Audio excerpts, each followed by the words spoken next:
Hello student, good morning to all of you. Today we are going to study about the goods and services tax. So let's start. So student, what is the basic of GST?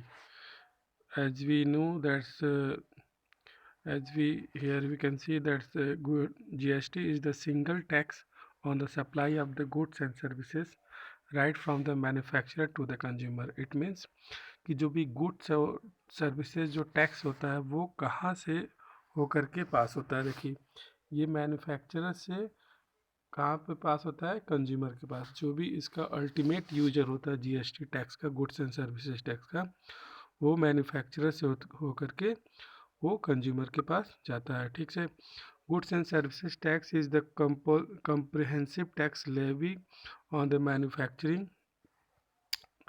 manufacturer sales and the consumption of goods and services at a national level। ठीक है, तो यहाँ पे जो एक से इस तरीके से एक कम्प्रिहेंसिव टैक्स है जो कि मैन्युफैक्चरर पे भी लगता है और सेल पे भी लगाया जाता है और consumption of goods and services पे भी इसको यहाँ पे इसको लगाया जाएगा।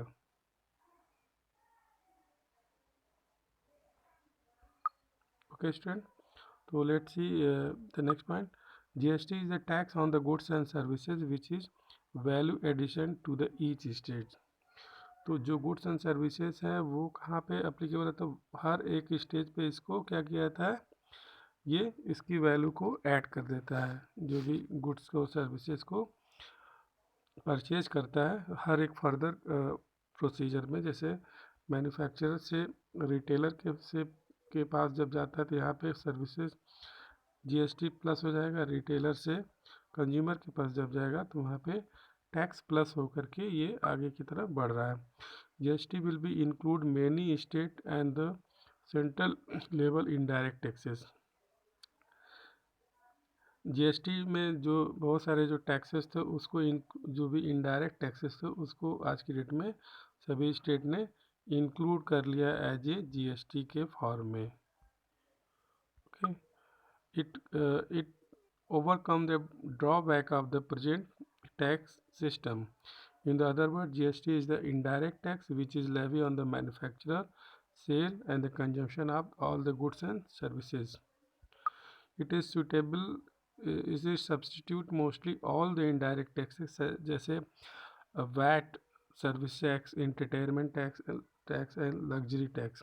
पहले बहुत सारे टैक्सेस होते थे, ये सारे टैक्सेस को अभी इंक्लूड करके हम लोग किसमें इसको इंक्लूड कर दिए हैं, वो है जीएसटी के नाम से जो हम लोग आज की डेट में जानते हैं।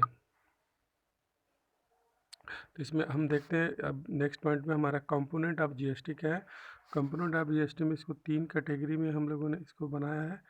जैसे आप देखें तो तीन कैटेगरी इसके क्या है, central goods and services tax, state goods and services tax और inter state goods and services tax. Okay, तो central goods and services tax के में अगर देखें तो सेंट्रल इसमें क्या क्या पहले जीएसटी में इसमें इंक्लूड है। सेंट्रल जीएसटी में सेंट्रल जीएसटी में जो इंक्लूड है वो है central excise tax, additional excise tax, service tax, countervailing duty, additional duty of the custom, surcharges, educational and higher educational surcharges. और स्टेट जीएसटी में VAT, purchases tax, entertainment tax, luxury tax, lottery sorry, state surcharges and the cesses levy on the river as now. Okay, and a shortcoming in the current tax system.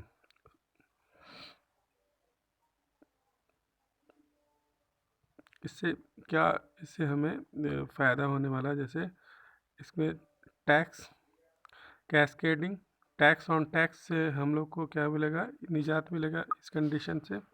Complexity से हम लोग इससे overcome हो पाएंगे। Taxation at the manufacturing level पे जो taxation होते थे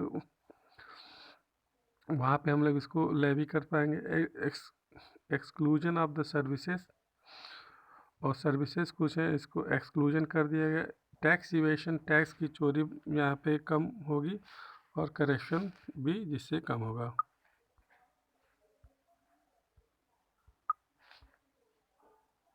रेट अंडर द जीएसटी। अब जीएसटी में हम लोग रेट देख लेते हैं। जीएसटी में हम बात करें तो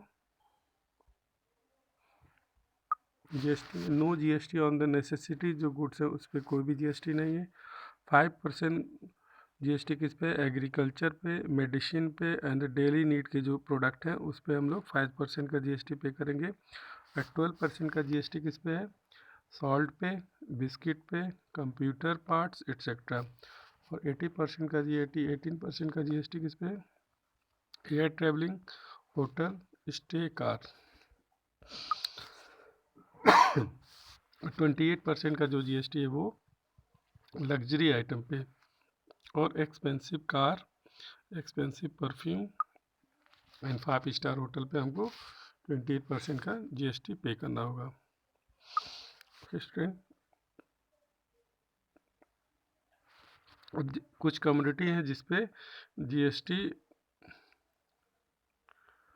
जीएसटी अभी भी अप्लीकेबल नहीं, जैसे अल्कोहल, पेट्रोलियम प्रोडक्ट और टोबैको प्रोडक्ट पे अभी भी जीएसटी को इंक्लूड नहीं किया गया, जो कि स्टेट टैक्स के थ्रू अभी भी रेगुलेट हो रहा है। बेनिफिट आप इसमें क्या जीएसटी से हमें बेनिफिट होने वाला है? Reduce in the transportation. इससे क्या होगा? Transportation sorry reduce in the transaction cost में हमको रिडक्शन होने वाला।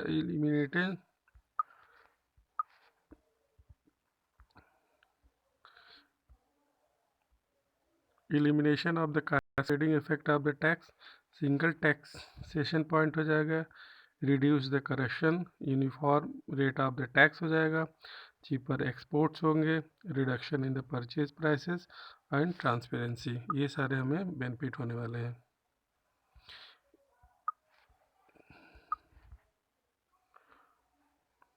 और कुछ बेनिफिट यहाँ पे और है। Removing of the cascading tax effect, increasing the efficiency in the logistic, regulating the unorganized sector, lesser compliances, and defined treatment of the e-commerce and the boost GDP। तो इस तरीके से हमने देखा कि ये जीएसटी का यहाँ इंट्रोडक्शन। अब इसके आगे के वीडियो में हम लोग इसके अकाउंटिंग ट्रीटमेंट, जो कि हमें जर्नल एंट्री के थ्रू बनाने को हम यहाँ पे डिस्कशन करेंगे। Okay student, till then goodbye, take care.